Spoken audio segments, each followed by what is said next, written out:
Okay, so imagine now we've set up a situation where the psychopaths are no longer punished for their manipulative, invasive, and narcissistic attention-seeking behavior. In fact, they're facilitated because they create a furor and they attract attention. Okay, now then imagine this. As we enable the psychopathic narcissists, they exert a disproportionate influence on the political process.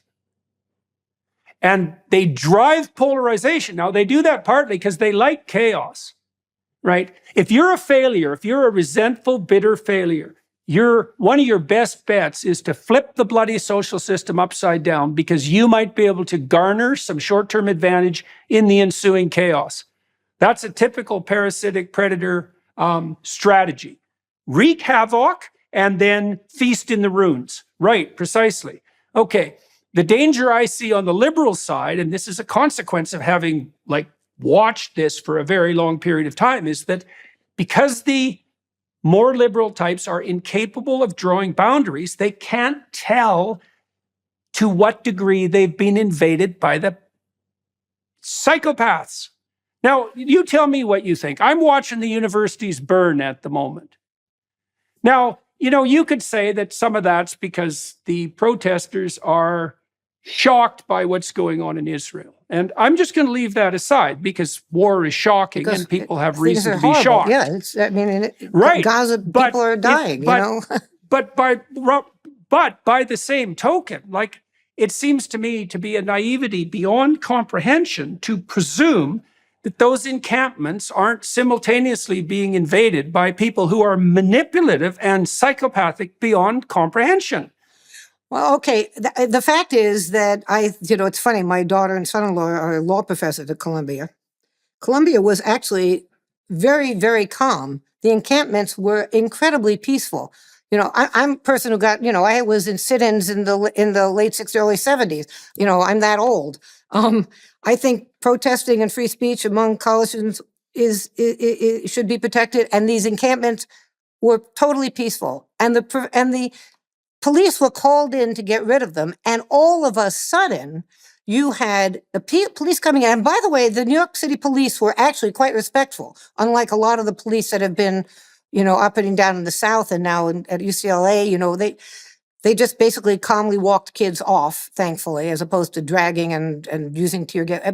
But all of a sudden, the president called in the police, and all of a sudden, all the agitators, the Proud Boys came, the other people came. They're now at the gates. They're not allowed in.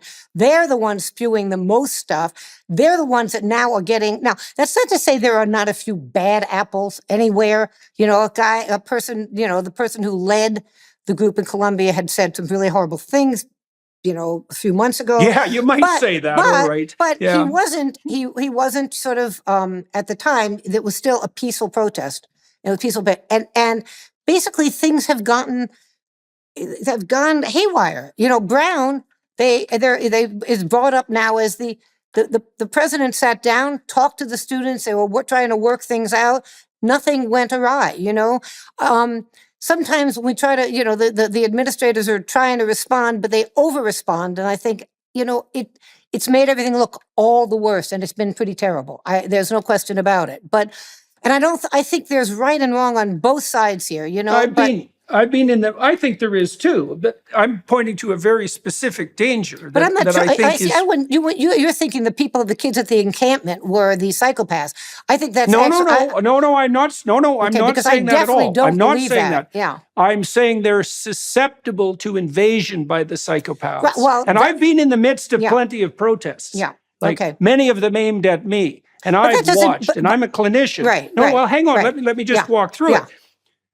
The fact that there are lots of protesters, or there were a few years ago, who came after me, that's beside the point. I don't care about that. What I cared about was 1 in 20 of those protesters who was psychopathic to the bloody core and preying on all those protesters. And I think that the left, generally speaking, is constitutionally incapable of even admitting that people like that exist.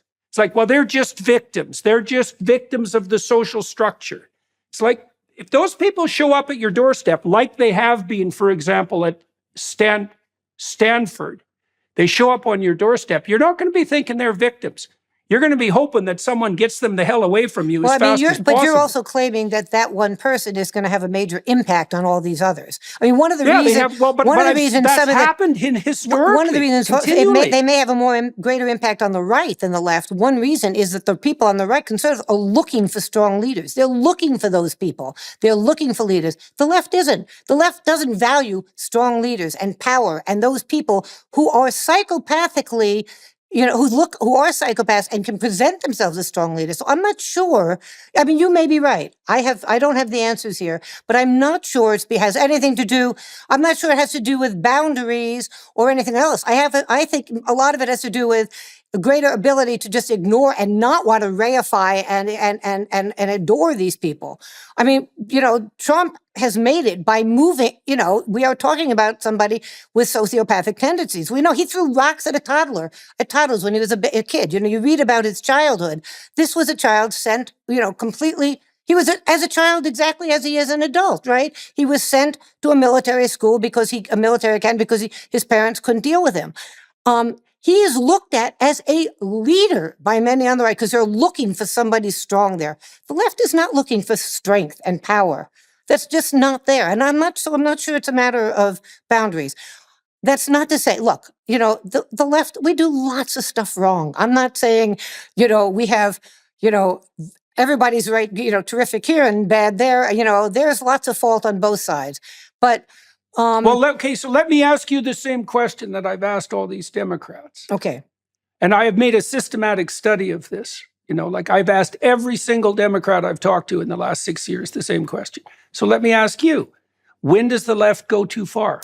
Well, how do you know when the left goes too far? So, for example, here's a case where I thought the case of the defunding the police was an interesting case because if you looked at, was it Minnesota, where if you looked at this whole defund the police thing, and by the way, there's not that much evidence that more police make a difference, but and I discuss this at length in the book, in a community, okay, let's say you're in a city, the people who were most, and it was in Minnesota, I can't remember, was it St. Paul? But anyway, I apologize, bear with me. The folks most likely to be affected by crime in that city were living in a poor Black neighborhoods. And many Blacks there were very against the defund the police. They were against it because they felt they needed the police. And who was it there were a lot of very great Black citizens who were for defunding the police, but who were the folks most for defunding the police? Privileged whites living in the city. Because they weren't worried, right? Now, if it were up to me, I think, that's going too far. When you are not a person affected, your voice shouldn't count as much, right? You should be turning to people who are affected, right? And in that case, I think maybe the left went too far in terms of the defunding the police. It also, by the way, went too far because it had a major impact on the election. The assumption is it hurt Democrats in the election because, first of all, the right wants police. That's about defending. And a lot of people who were impacted by crime wanted the police, So anyway, I mean, that's an interesting case of going too far. But I think in deciding when you're going too far, I think you have an obligation to think about who's hurt and who's harmed, who's helped and who's harmed.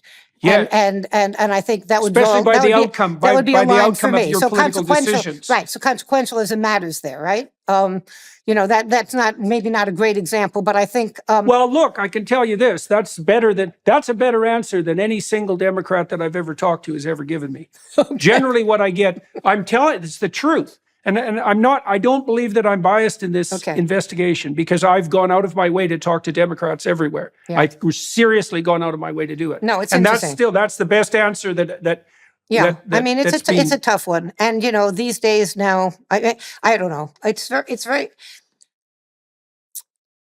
there's no question that, we could take these ideologies and weaponize them and push them in all sorts of directions.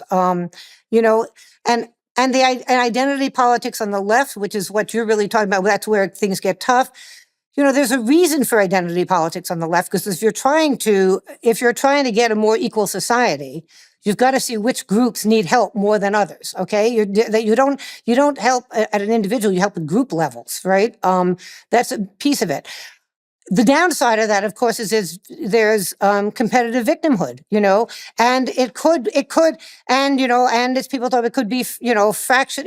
A society can become sort of torn apart, the factionalized, but that doesn't happen if in social psychology, if you have a very strong identity with your own group, if you also have a superordinate identity that's shared across groups, American, that is actually very healthy. It's very helpful to have a superordinate.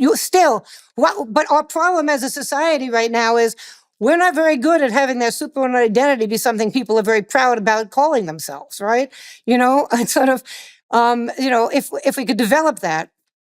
Well, the question that we talked about on the YouTube side too is germane to that. It's like, on what foundation should that superordinate identity be? Yes. And what are the things that be based? And one of the things that distressed me about the insistence of social psychologists that our fundamental defenses are illusions is that it undermines the claim that there is something foundational upon which a transcendent Something identity real. that unites can be based. Yeah. Well, Yeah. if we dispense with that, I'll tell you, if we dispense with that and we fragment into group identity, we're going to pay a major league price for that. Yeah, no, Like absolutely. that, I mean, we need to, I feel like people need to be proud of their own groups, identify, but we sort of somehow have to, and the extent we don't come together, and we, even as left and right, these, superordinate identities just are not going to be very powerful or meaningful. And we need those. We need those, we need to be in this together.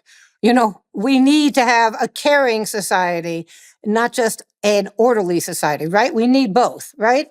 We need, and I'm hoping, that when we think about order, unfortunately, order is now often about, people's roles and what women should be doing, what men should be doing, or this and that. I think order could come from people having good jobs, being paid well, that provides order too.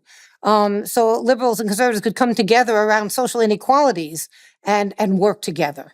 Because both social justice and social order could benefit from sort of less unequal societies. People have said, democracies with Brandeis has, said, you can't have a democracy when all the wealth is at the top. And Plutarch talked about, money is going to be the great divider, right? We have great inequalities right now, and I think if we could start working on that, both liberals and conservatives ultimately would be able to satisfy their own moral values, even though right now it's a value on the left. I think it really would help social order in ways that isn't quite acknowledged at this point.